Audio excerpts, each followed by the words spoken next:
All right, I'd like to call to order. He's new to there. Like they're filming it here.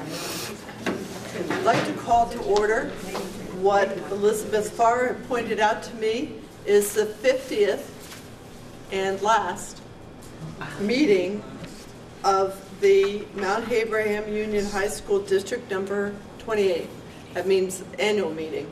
The board will be functioning, but it's going to be replaced by the new board that was elected for the as yet unnamed, formerly unnamed district, Union District. So, I'm your moderator, Pam Marsh from New Haven, and it's my custom to ask people who are on the board to please introduce themselves and the towns that they are from. So why don't we begin on this end? Chris Pearsall, Bristol. Sandra Lee Lincoln. Benita Bedard, Starksboro. Jody Bashan, Starksboro. Carol Elbridge, Bristol. Allison Sturdivant, Bristol. Don Griswold, Moncton. And Doug DeWitt, Bristol. Okay, and then we have Superintendent of Schools, Patrick Green. And in addition, we have Building Principal Jessica Barowitz. I said that right? Yes. And we have a couple of other school officials, Susan Brule, and I'm afraid I'm not sure the lady next to you. I'm Katrina DiNapoli. I think we have met. Hi. All right, and we have our faithful clerk, Karen Wheeler, over on the side there, in addition to the members of the public who have come to attend the meeting. Given that it's a very small group, we'll only very loosely follow Robert's Rules of Order, but for the sake of our clerk, I would ask that people please state their name and their town the first time they are recognized to speak. And I am understanding that there is a correction to one of the reports. So before we begin reading the warning, would someone like to tell me what page the correction is on? And that's, I think, a ministerial correction to your blue booklets, those of you who have them with you. All right. So the correction is on page 13 of the booklet.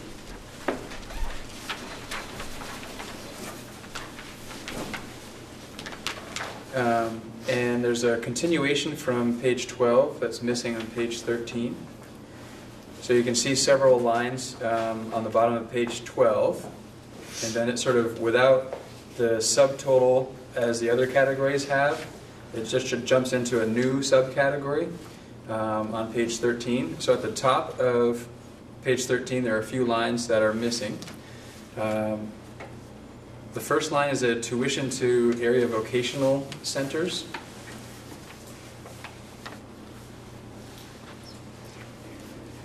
And following the same format for FY16 budget and actual, then FY17 budget and FY18 proposed. So it's the same format that you see on page 13. For FY16 budget, $385,296. FY16 actual, $400,190. FY17 budget, $394,929. And FY18 proposed, $403,302. A second line there is travel for employee. FY16 budget, $18,593. FY16 actual, $7,254. FY17 budget, $13,337. And FY18 proposed, $10,550. And just a couple more. Food service is the third line. And the FY16 budget, $91,066. FY16 actual, $91,066.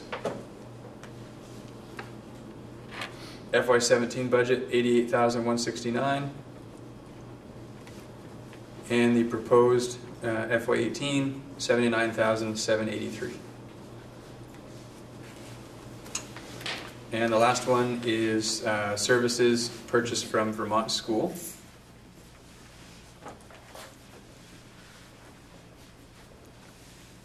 FY16 budget, $4,954. FY16 actual, $42,371. FY17 budget, $5,077. And FY18, $5,204. And so this category, which again begins on page 12, that finishes with those 4 lines we just went over, is titled Subtotal Other Services. So it's the Other Services category. And I can give you the totals for those 4 years. So the total for FY16 budget, $1,226,762. FY16 actual, $1,040,230.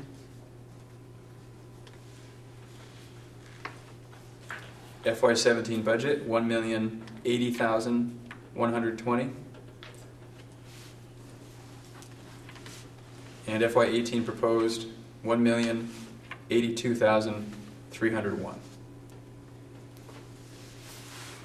And just for clarity, at the bottom of page 13, total expenses, those total expenses do reflect the subtotals for other services already. There's just those 4 lines that didn't get carried over into the booklet when it was sent to the printers. So the grand total expenses for Mount Abraham budget is the, Yes.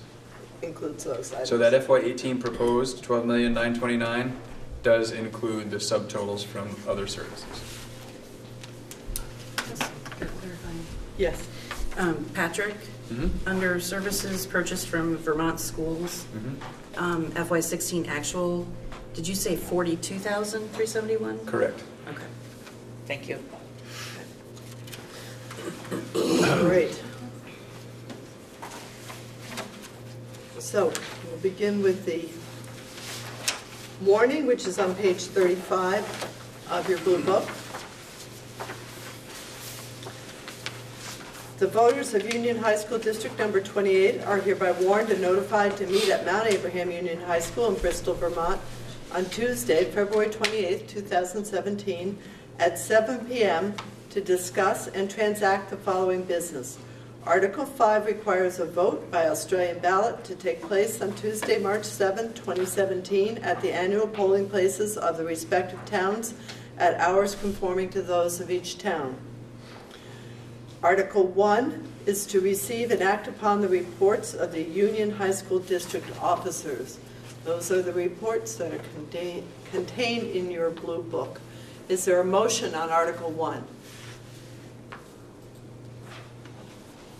I'll make the motion. Bonita Bedard moves, and does someone second?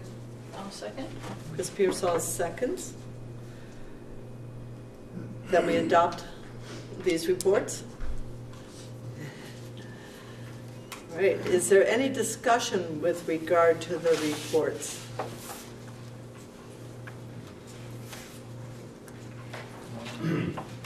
I see hands going up. Yes. Craig Allen, Bristol. Let's see, no comment on the status of the professional audit for the school. Is there, I don't know what, where in the process it might be, in other words. Could someone comment on the professional audit for the previous year? Okay, the audit is in the process right now of being finalized, so it's not an officially completed audit yet, but it should be perhaps as early as the end of this week, if not sometime next week. The final stages of that will be complete and it'll be finished. at this point in time, everything that we've learned from the audit, everything looks great, and there's no sign of anything being askew. No management letter items that are out of the ordinary? No, nothing out of the ordinary. No. Thank you. Are there further questions? Yes, Can't Mr. Weston? A couple weeks ago, I was struck by a news article about Vermont schools in general, in that in many cases they're finding that the schools aren't maybe aware enough of homelessness issue.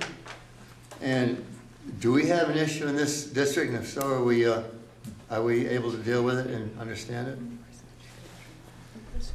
I think... Mr. Breen? Sure. Breen? So I think homelessness is an issue in most places around the state, and I don't think we're any exception to that, and it is something we pay close attention to. We have a role for someone in our district is to be paying attention to that and helping support those families and identify them and work through the process. So it is definitely something that's on our radar, and we're paying attention to that.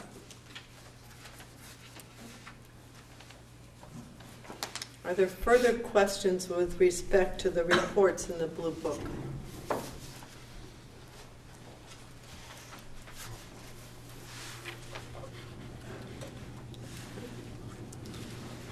Hearing no further questions, we will proceed to the question on Article 1. The motion was made to accept the reports of the Union High School District officers. All in favor, please say aye. Aye. All opposed, say nay. The ayes have it, and Article 1 is carried. Article 2 is to establish the salaries for elected officers of the Union High School District number 28.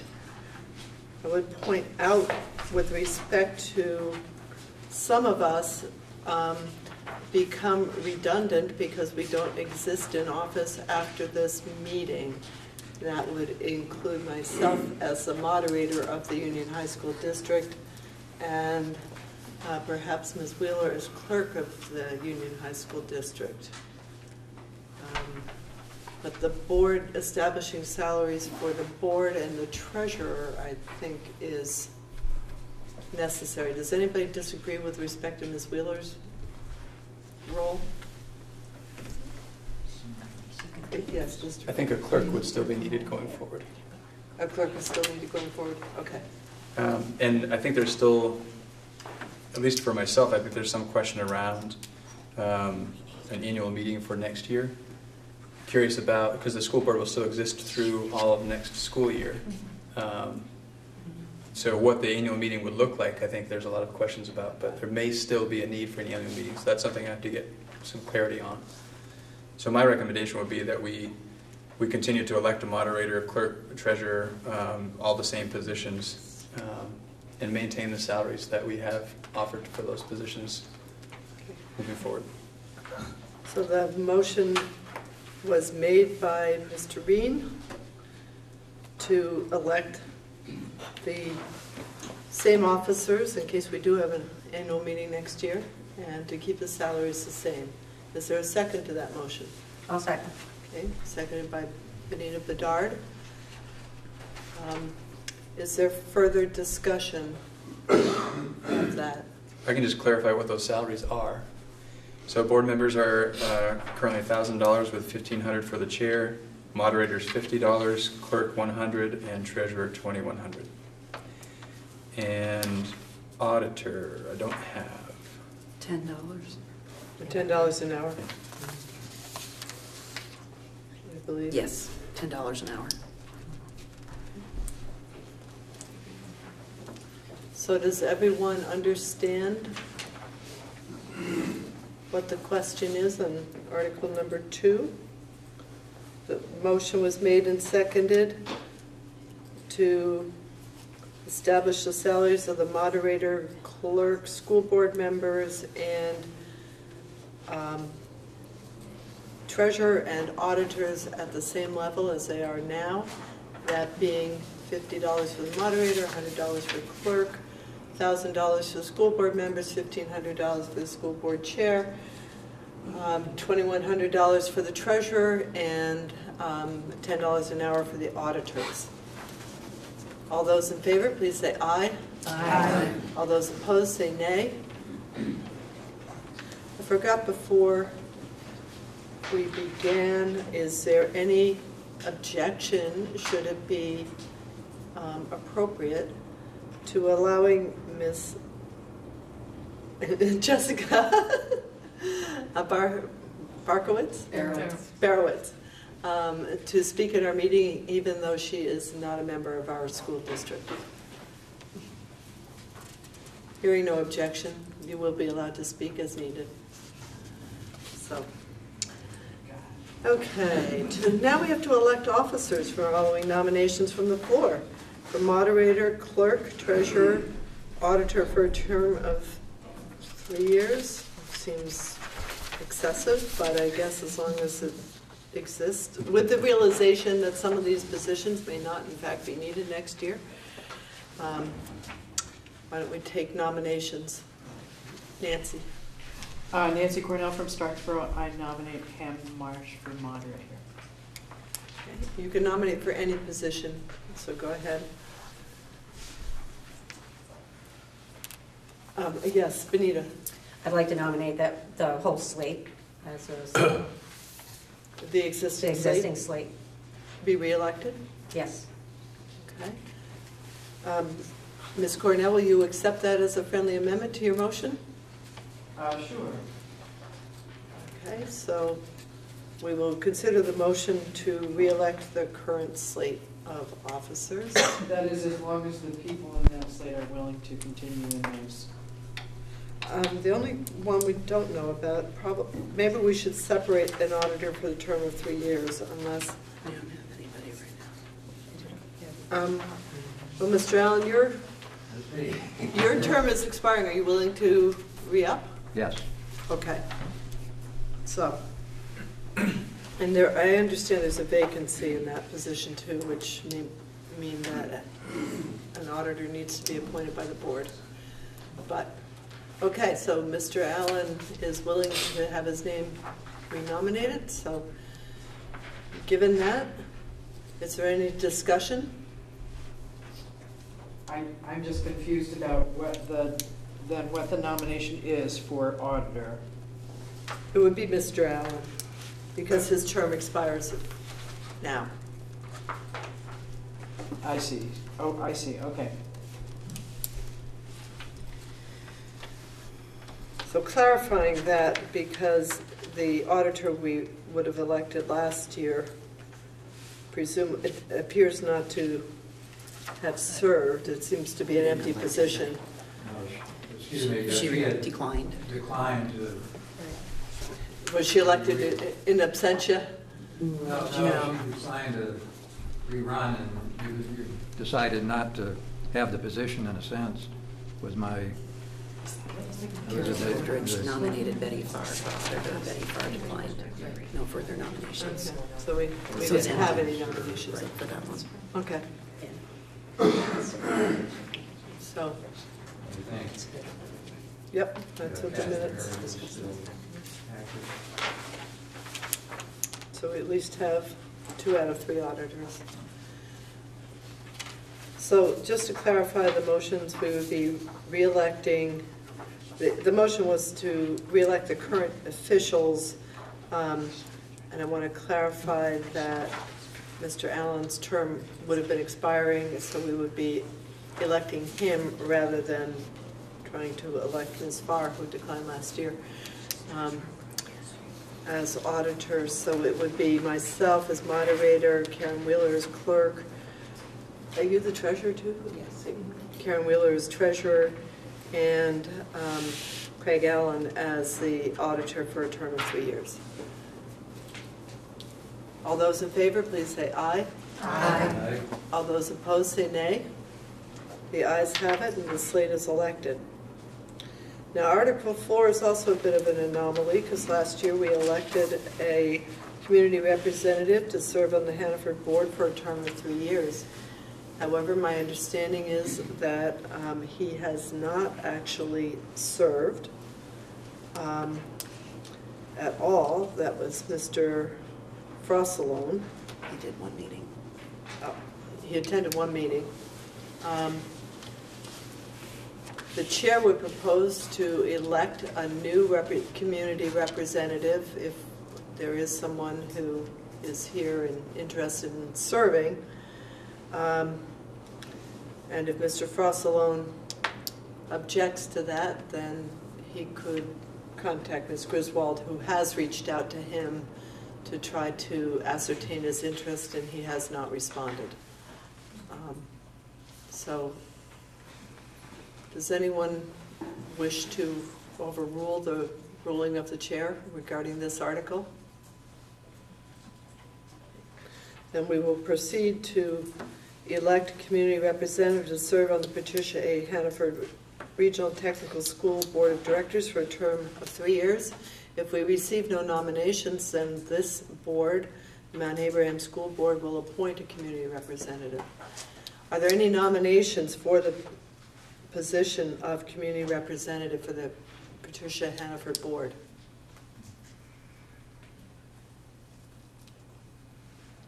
Can I ask a clarifying question? Yes, you may. May a current board member be a community representative or no? I understand the board has a representative, but I don't see why you are not also members of the community. The communities in which anybody who's a member of the community of the 5 towns, I think, could run as a community representative as opposed to not a board representative. Does that help?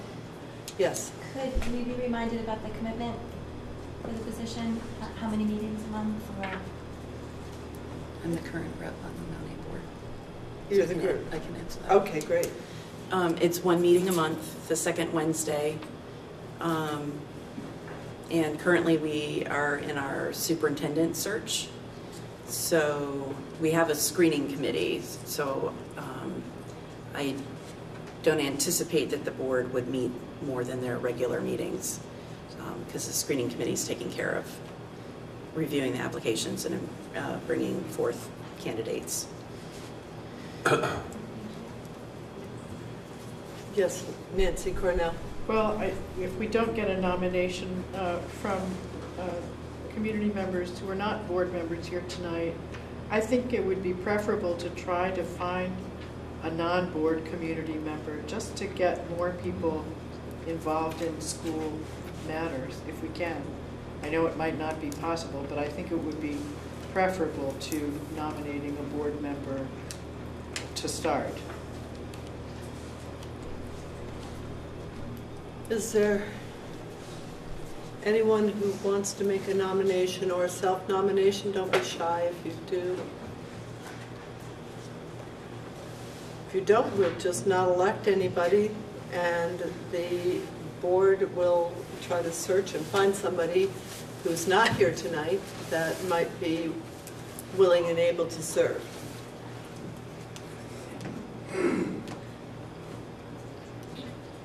We will leave it in the hands of the Union High School District number 28 school board. For discussion only, this is Article 5, the vote to be taken by Australian ballot on Tuesday, March 7, 2017 at the annual polling place and times of each respective town. Shall the voters of the Mount Abraham Union Middle/High School District approve the school board to expend $12,261,839, which is the amount the school board has determined to be necessary for the ensuing fiscal year. It is estimated that this proposed budget, if approved, will result in education spending of $16,932 per equalized pupil. Someone want to, we don't need a motion because we can't vote on this tonight, so does someone want to open any discussion on this issue? Yes, Mr. Allen. Alan Bristol. I wonder, any estimates at this point on how the fiscal year 17 actual is stacking up against the budget? We do have some projections on that, and things are looking like we'll be in pretty good shape ending this school year. We should have a fund balance. A little uncertain exactly what the fund balance will be at this point, but there's really no concern at all at this point about deficit spending. It's just a matter of how much of a fund balance might we end with.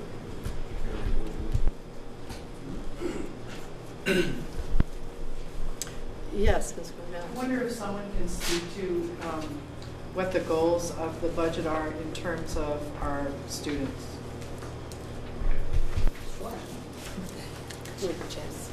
Okay. Ms. Barrowitz. Ms. Barrowitz. Barrowitz. Yes, thank you. Really, the goal of this budget was to largely level service to make sure that we really are meeting current student needs. Could you speak a little louder? While keeping in mind some pretty major facility needs going forward. And so we know that right now we are working hard to evaluate our current systems and plan for really the next several years. And knowing that we anticipate that this budget will support student needs and support that continued professional learning, as well as supporting the facility, which right now is the greatest need for students, that if we don't have a functioning facility, we really are jeopardizing a lot of our educational programming. So it balanced a lot of those needs. Yeah, my pleasure. Mr. Weston. Yeah, Weston Bristol. On, excuse me, page 13, the line 5812.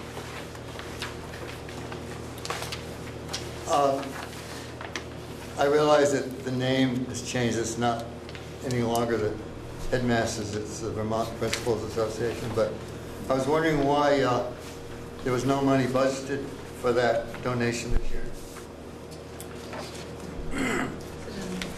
That has actually been moved to dues and fees in a different function. It's just been moved to a different line in the budget. It's So we're still donating money to them?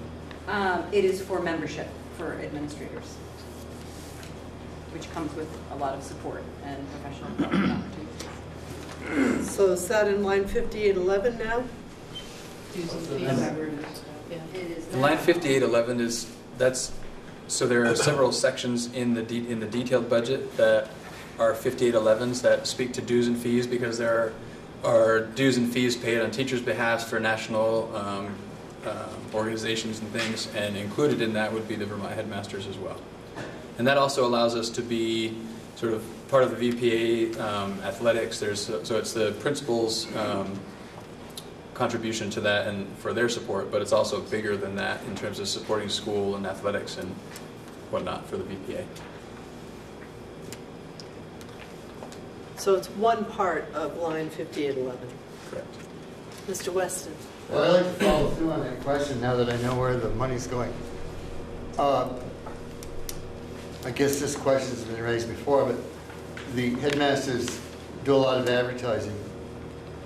And it seems to me they put a lot of advertising into athletics, but I've heard very little advertising for other types of extracurricular activities.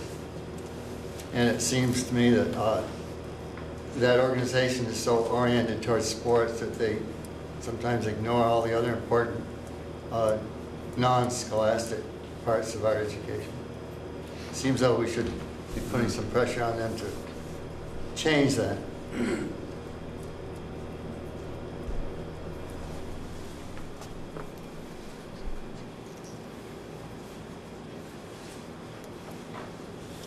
Do you want to speak to that at all?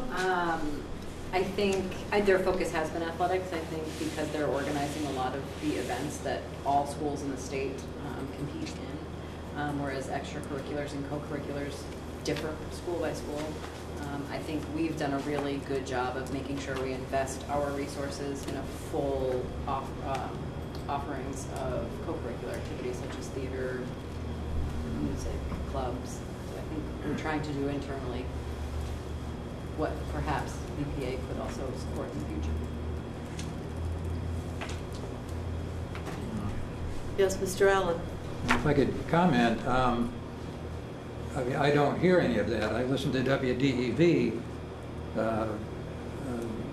you know, broadcasting the high school basketball now and sports, and the ad that Ken is talking about how sports, you know, brings forth leadership, et cetera, is on all the time. So I don't, someone should ask how much that is costing, unless it's, you know, Ken Squire is giving some cut rate there. But that ad is on all the time, and I may have heard one that referenced the band and whatever.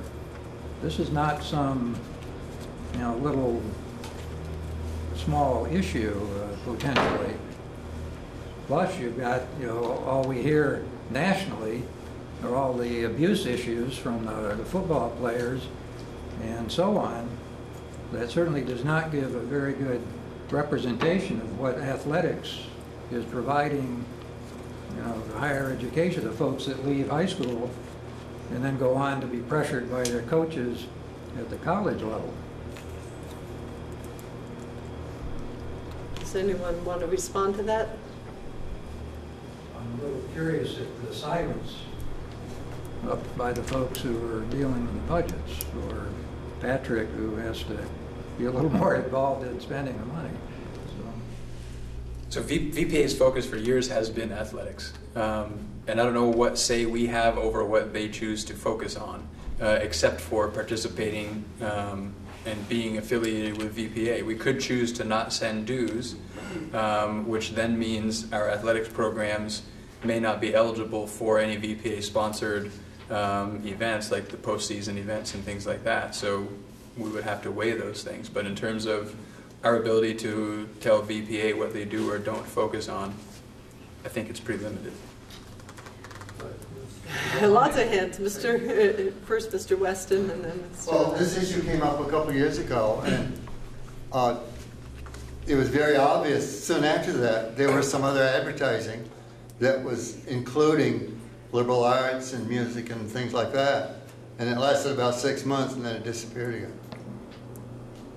So I don't know, sometimes it is worthwhile to, and I agree that they've been emphasizing sports for years, and we've been talking about this issue for years, that the headmaster should be responsible for all the activities of the schools, to me, rather than just athletics. Now, I'm not against athletics, I just... No. I'm sure that Ms. Barowitz is listening to your opinions. And I think it's valuable feedback, and I do also know that Ken Page is retiring from VPA, and it might be a prime time to share this feedback with their new leader. About 15, 20 years ago, maybe even more, the principal here at the time nominated Bill Bowers as a Sportsman of the Year for their annual meeting. And it made quite a sensation because it was the first time a non-athletic type coach had been nominated or elected to the annual sports thing that they do every year. Which is an indication that if somebody makes a wave, it sometimes goes somewhere. in case anybody doesn't know, Mr. Bowers was the band director here for how many years, Ken? 33, I think. For some 33 years, and still directs the Bristol Band, in which some of us play. Mr. Allen. So I would just then throw out again that, you know, the squeaky wheel, sometimes, I mean, you don't make a nuisance of yourself, but, you know, bring it up in some pleasant behind-the-scenes way or whatever. But can't hurt.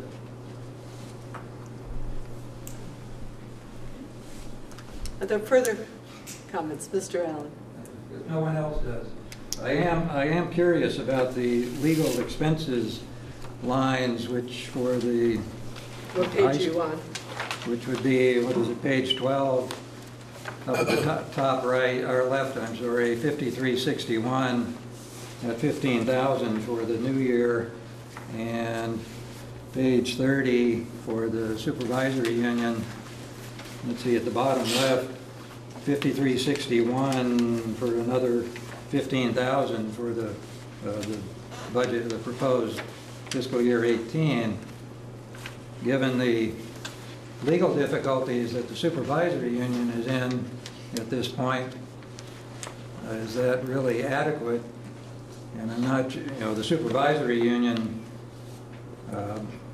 is sort of split up and allocated down to the separate schools. But I would personally be,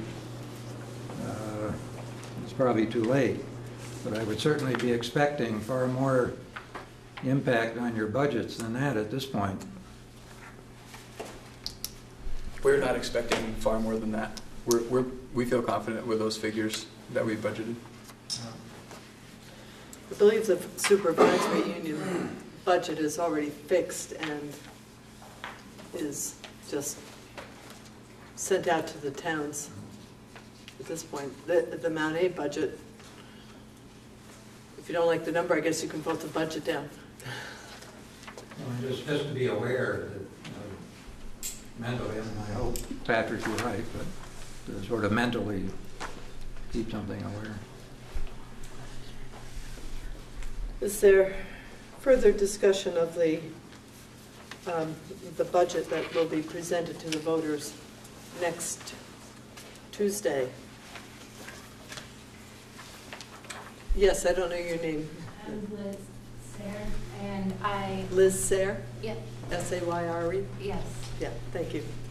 And I was wondering about if you could just explain why the interest has doubled and what that's related to. Is it related to the, I don't know.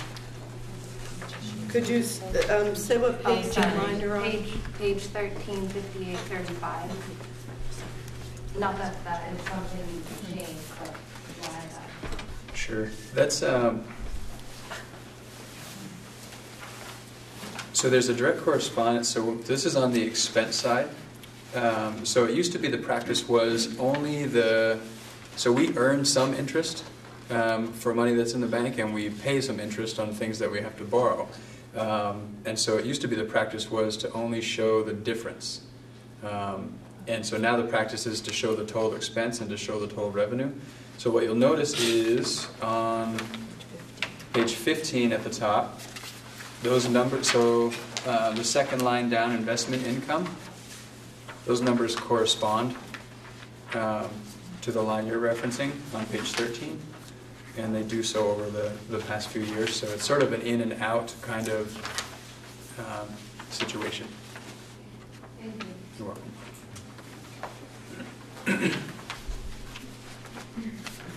Are there further questions? Oh, yes, Benita. Mine isn't really a question. It's just kind of like informationally, I think it's important for folks to realize that the construction services line has gone. What line and page? That is page 12, 54, 51. Thank you. And that reflects, we had in the last 2 years have put $250,000 into the budget for construction services, and this year we put $1 million in because of all of the work that needs to happen here at the school.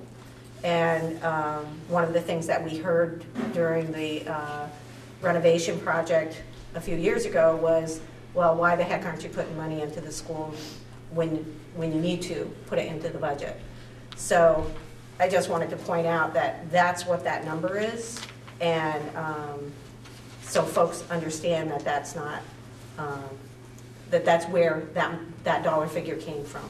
So I just think it's an important part. It's a big bump, and it's something that is necessary, and hopefully we will be able to do a renovation bond and be able to do the school the way it needs to be done.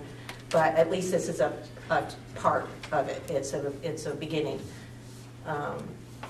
And the other thing that I think is interesting for people to think about is that amount of money still isn't enough to remediate the asbestos in this building.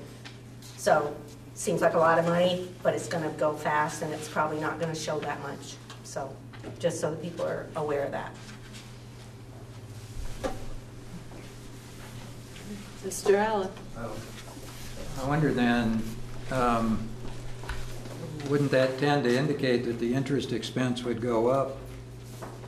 I know the interest paid, the Federal Reserve is going to slowly be raising interest rates, which hopefully will filter down to earning some income, but I mean, it may be out of this budget. It's hard to say it'd be out of the budget cycle or not, but I'm just curious about having an even interest income, interest expense type situation. Yeah, if we did pass a bond, those figures, so the interest on a bond and the principal on the bond would show up in a different area of the budget than the line that you're referencing from those other interests. Yes, Mrs. Cornell. So I don't know if I understand this correctly, but what I thought I understood was that you're planning to have a renovation bond issue, and if it passes, the funds that are in that construction services line over and above what you would usually put in there would be used for the first bond payment. Am I right about that? So I'm just curious about, I know it's hard to predict this part of the future, or really any part of the future when you come to think of it, but I'm wondering what you're imagining might be the timeline, that is, when the voters might be voting on a renovation bond issue. I think the earliest timeline would probably be November of next year.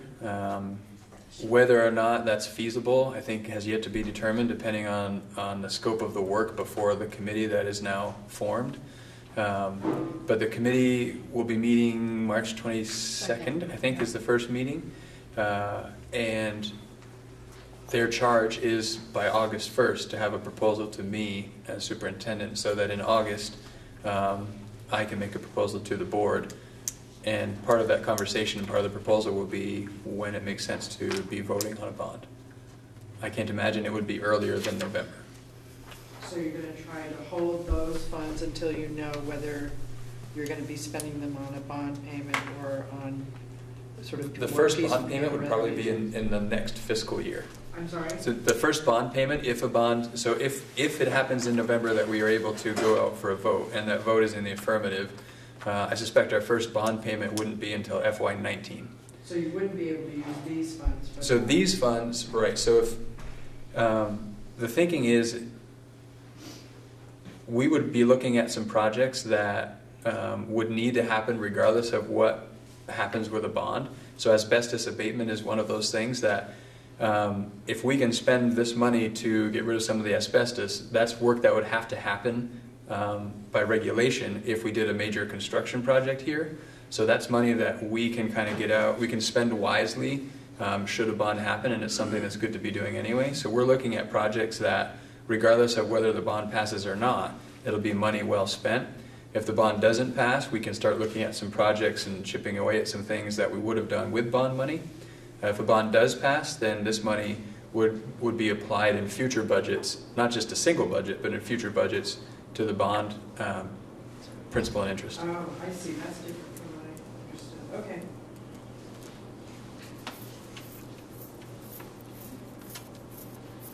Further questions? Yes, Ms. Bedard. Just one last thing. I think, Patrick, you can say this a lot better than I can, but this amount, the $100,000, would be about the amount that would need to be covering the bond payments in the future. Am I correct in that? Yeah. That's what you were shooting for. Yeah, there are two factors. So one is the amount of the bond, and two is the length of the bond. And so the ideal situation would be if we could pass a bond that took care of the building in the way we need to take care of it, that this $1 million or thereabouts would cover the principal and interest, and effectively we could have a bond that has no necessarily impact on the budget. That would be the ideal. Whether or not we can achieve that is uncertain because we don't really know the scope of the work at this point or the length of the bond that we would want to go for. But that's sort of something we would target. Thank you. But certainly the money that's in here would certainly tremendously reduce any budget impact an affirmative bond vote would have.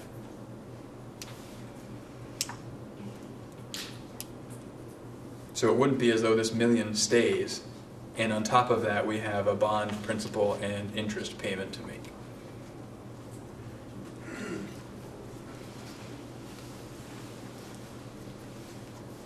Are there any further questions about the proposed budget that will be voted on next week?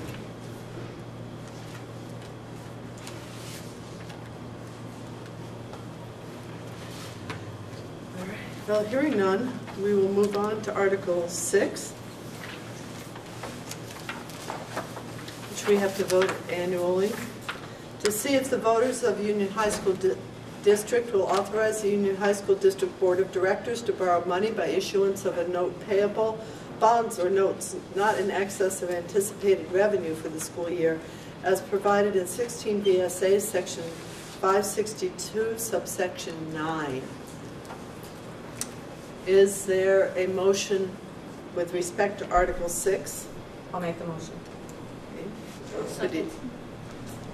Okay, Benita Bedard and Chris Pearsall move and second respectively that the high school district board be authorized to borrow money by issuance of bonds or notes not in excess of anticipated revenue for the school year. Is there any questions or comments with respect to Article 6? Hearing none, I assume you're ready for the vote. All those in favor, please say aye. Aye. All those opposed, say nay. The ayes have it, and Article 6 is carried.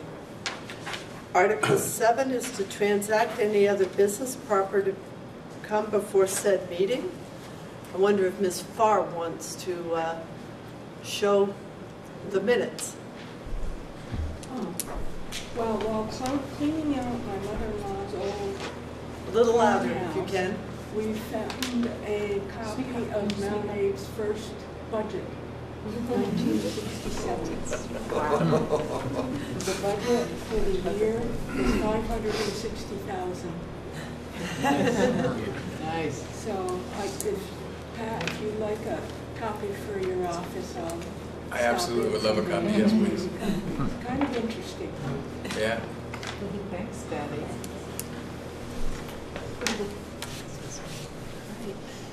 Anybody else want to raise anything under Article 7? Yes, Donners. So we have a few board members who are leaving us at this point, and I wanted to take a minute to recognize them. Our longest serving board member would be Benita Bedard, who is leaving the board this year after serving 15 plus years. Yeah. You're leaving me as the ranking Old timer. Old timer. But Benita has been done a great service to this community, and I really appreciate having her perspective on the board. Another member who's leaving us is Doug DeWitt. Doug has served on and off the board. Right, for about 3 or 4 years, 5 years, maybe Yep. something like that, yeah. Yeah, so, and your voice is... Is going. And one other member, Amanda Balduke from New Haven, who's not here tonight, will be leaving as well. Just the time commitment has been too much. But I really want to thank these members for serving, and you know, it's been great to have you on the board. So thank you.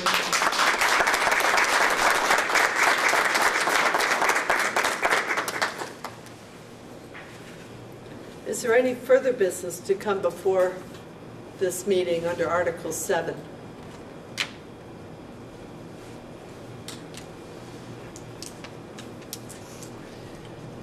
Hearing none, is there someone who would like to make a motion under Article 8? I would love to. I make the motion to adjourn. I'll second that.